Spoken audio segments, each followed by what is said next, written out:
Hello everyone, this is Dean, and I was going to do some videos on how to register for 2026 JOAD tournaments. This year we're going to be expanding the use of yardstocksarchery.com. Don't pay any attention to this is my test system. If you do by chance write that down and you go to try to use it, you will get bounced over to yardstocksarchery.com and everything will be fine. But first of all, we want you to create an account for if you're a parent or an archer and you want to come in and do your own scheduling. That's perfectly good. If you have an account from previous year or you've already created it this year, that's great. This part's already done. But let's say that you don't have an account right now, and your archer should already be in the system if they participated in any of last year's tournaments or if your club lead has added them. If you go through these steps and you find that you don't get a hit, that your archer is not in there already, just talk to your club admin, or you can reach out to me through the contact me or however you want to validate that your archer is there. So let's do that. Let's create an account. And yes, there are other regions that use yard socks, but the default is Western PA JOAD. That's where most of the use is going in. You could always go in there and look around just if you're curious. But let's start there. And I created a few test accounts that I can attach to. Uh, these things you need to get exact as they are in the system. So which club, what your year of birth. Now, full birth date is not required to be in yard socks. Some clubs like to have it so that they can do birthdays and all that, but it's not necessary. So when you find it, and it will prompt you Archer found, and that you can create a new account here. And these are screens I'm sure that you've seen in creating any type of account.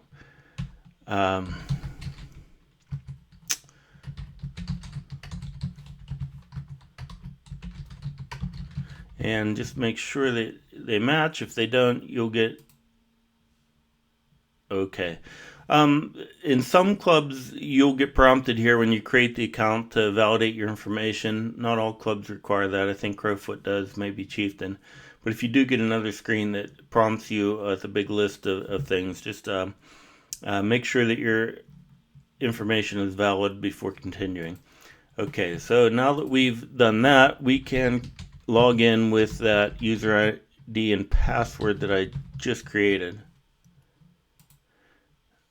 And when you log in, you have the option to change your username, change your password, whatever you like to do.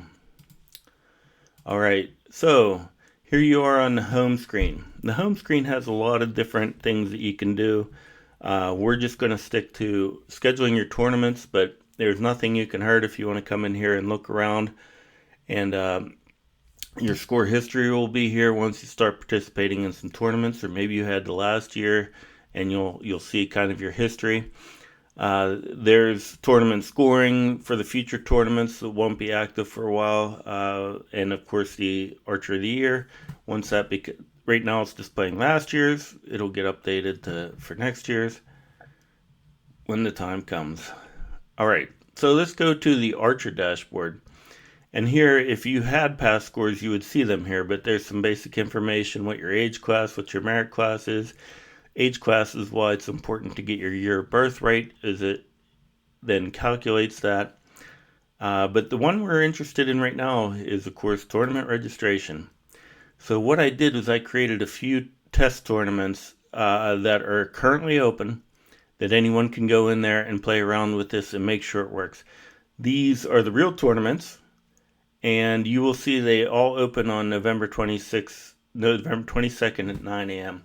The time is really irrelevant, other than that's when it's available. What we're going to do is we're going to treat all the people that log in that day, anytime that day, whether it's through a club administrator or you're logging in yourself, as equal.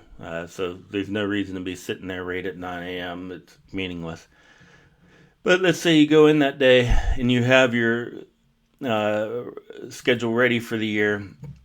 This is where the confirmed time would appear if you've gotten a confirmed time. But right now, the tournament's just opening. If you logged in later and looked at the same screen and the host club would give you a confirmed time, it would appear here.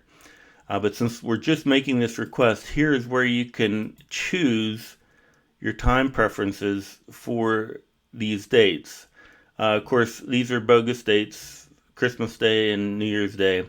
8:30, noon, and 3:30 are my time preferences. Preference 1, preference 2, preference 3. It'll clean up if you enter the same one twice. But here is one that, let's say you only put in one time that's available to you. If you hit update, it'll create these, but it's going to give you an error message on this one because the tournaments like to have at least 3 times selected because there are lines that fill up very quickly, especially Saturday noon, 3:30, sometimes the early line, and they want you to have at least 3 preferences or comment as to why you cannot attend one of 3 different times. What will happen if you enter a comment is that once you hit the update registration, it'll make this comment available for when the host club goes to do their scheduling, and so forth. So they'll be able to see why you only requested one time. Maybe it's work or whatever. And you also have the ability to delete ones until they close, but you'll also see what day the registration is closing if you want to come in and make any changes before that date. At the point that the host club slots their times, then you may be able to just reach out to them and request it that you be deleted. Okay, so that is really it. If we go back to the Archer dashboard, another thing that's going to work as you go through time is the Archer tournament schedule, and it just shows you here which ones you signed up for and what your preferences are. Once the confirmed times start coming in, you'll see them displayed here, and you can monitor your own schedule in the system. So that's really it. Pretty simple. We've had good luck with it so far, and I hope it works for you. If it doesn't, like my email is dcook3333@yahoo.com, or at the home screen. I missed it. You can use the contact me. It sends it to the same place, and you'll get an email back from me at that address I just mentioned.